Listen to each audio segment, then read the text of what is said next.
Que lindo! Olá, meus amores! Faz tanto tempo que a gente não fala de Frida Kahlo nesse canal, né? Agora em julho, dia 6, foi aniversário da Frida, 113 anos, essa canceriana maravilhosa. E aí eu fui olhar o diário dela, que fazia tempo que eu não dava uma folhada. E eu encontrei esse texto maravilhoso sobre a origem da tela Duas Fridas. Essa pintura é de 1939, ela tinha acabado de se divorciar do Diego Rivera e estava processando todos esses sentimentos que envolveram a crise conjugal. Na pintura são duas personalidades da Frida. Uma, ela tá vestida de terruana e segura um amuleto com um retrato do Diego criança. Esse amuleto, inclusive, existe e está exposto no Museu da Frida Kahlo no México, meu sonho de vida. Ao lado dela, uma segunda Frida com um vestido branco rendado mais europeu. O coração das duas está exposto e conectado por uma única artéria frágil. E a ponta da segunda artéria é separada. Na Frida de branco, a artéria está dilacerada, sangrando e sendo estancada por uma pinça cirúrgica. Essa é a Frida que sofre pois se sente rejeitada e ela pode sangrar até o fim. Não foi a Frida que pediu o divórcio, foi o Diego que insistiu que essa era a melhor decisão e a Frida ficou muito arrasada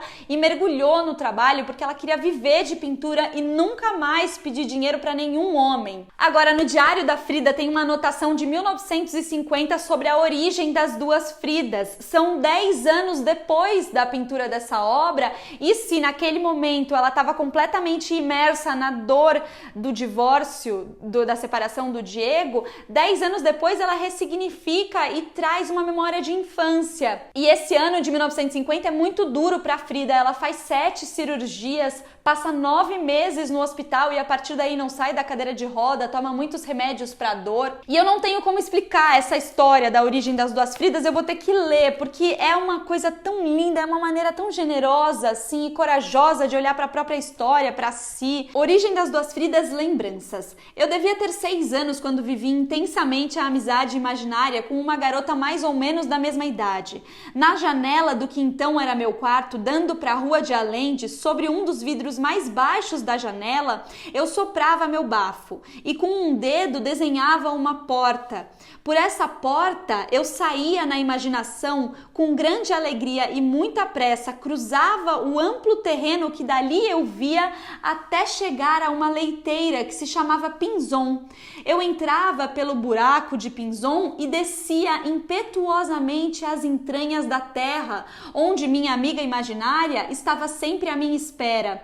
Não me lembro da sua imagem nem da sua cor. Sei, porém, que era muito alegre, que ria muito, silenciosamente era ágil e dançava como se não tivesse peso nenhum. Observava os meus movimentos e enquanto ela dançava, eu lhe contava os meus problemas secretos. Quais? Não me lembro, mas minha voz bastava para que ela soubesse tudo de mim. Quando eu voltava à janela, entrava pela mesma porta desenhada no vidro. Quando? Durante quanto tempo havia estado com ela? Não sei. Podia ter sido 1 segundo ou milhares de anos. Eu era feliz. Apagava com a mão o desenho da porta e desaparecia. Corria meu segredo e minha alegria até o recanto mais afastado do pátio de minha casa. Era sempre o mesmo lugar, embaixo de um grande cedro, gritava e ria. Pasma de estar sozinha com minha grande felicidade e a nítida lembrança da menina. Passaram-se 34 anos desde que vivi aquela amizade mágica e cada vez que a recordo, mais ela se aviva e mais cresce dentro do meu mundo. Pinzon, 1950, Frida Kahlo. Que lindo! Logo que ela volta a poder pintar depois de tantas cirurgias, ela faz um autorretrato com o Dr. Farril e ela faz uma anotação aqui no diário sobre isso. O Dr. Farril me salvou, me devolveu a alegria de viver. Mas ainda estou na cadeira de rodas e não sei se voltarei a andar imediatamente. Estou usando um colete de gesso que, apesar de ser uma coisa pavorosa, faz com que eu me sinta melhor da coluna. Não sinto dores, apenas um cansaço assustador e, como é natural, muitas vezes desespero. E essa pintura é quase como um voto de gratidão e devoção para esse médico que salvou a Frida. E a Frida do quadro está de cadeira de rodas, segura muitos pincéis em uma mão e a palheta de cores é o seu coração. Ela pinta o retrato do médico com seu próprio sangue, ele aparece como um santo. Outro trecho que eu acho curioso aqui do diário, porque são tantos itens de consumo com o rosto da Frida estampado, e tem sempre essa discussão, né, de se ela tivesse viva, ela ia se tremer, porque a Frida era muito comunista. Estou inquieta em relação à minha pintura, sobretudo quero transformá-la para que seja algo útil a um movimento revolucionário comunista, pois até agora pintei somente a expressão honrada de mim mesma, mas completamente distante daquilo em que minha pintura poderia servir ao partido. Devo lutar com todas as forças para que o pouco de positivo que a saúde me deixa fazer seja direcionado no sentido de ajudar a revolução, a única verdadeira razão de viver. E ela pinta, então, o marxismo dará saúde aos doentes. Nessa tela, ela abraça a crença utópica de que a convicção política pode libertá-la e a toda a humanidade da dor e do sofrimento. Ela está usando o colete de couro e aparece contra um fundo dividido. De um lado, a parte pacífica da terra e a outra parte ameaçada pela destruição. Acima dos rios azuis que correm no canto esquerdo da tela, uma pomba branca da paz voa a partir da China e da União Soviética. Já no céu escuro do outro lado, a águia dos Estados Unidos tem um tio Sam como cabeça e o corpo de bomba e voa sobre uma paisagem ameaçada pela nuvem atômica em forma de cogumelo e coberta de sangue. Mas existe uma saída para essa confusão. Karl Marx intervém na cena. Ao mesmo tempo, a própria Frida está passando por uma cura milagrosa. Ela é segurada cuidadosamente por mãos gigantes, símbolos do marxismo. Uma delas tem o olho da sabedoria e ajudam a Frida a se livrar das muletas. São os últimos anos da Frida Kahlo aqui nesse diário. Ela morre em 1954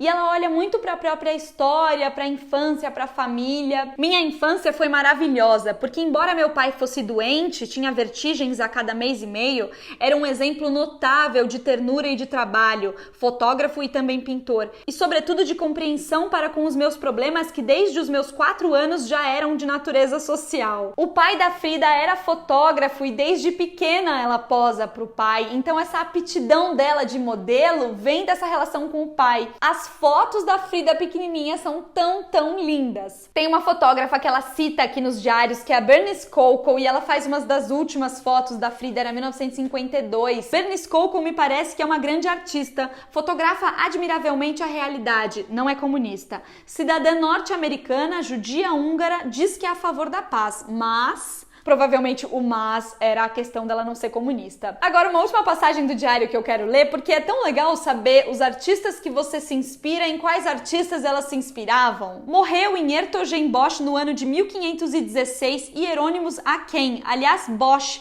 pintor maravilhoso, nasceu provavelmente em Aachen. Muito me perturba o fato de que quase nada se saiba sobre esse homem de gênio fantástico. Quase um século depois, menos, existiu o magnífico Bruegel, o velho, meu amado.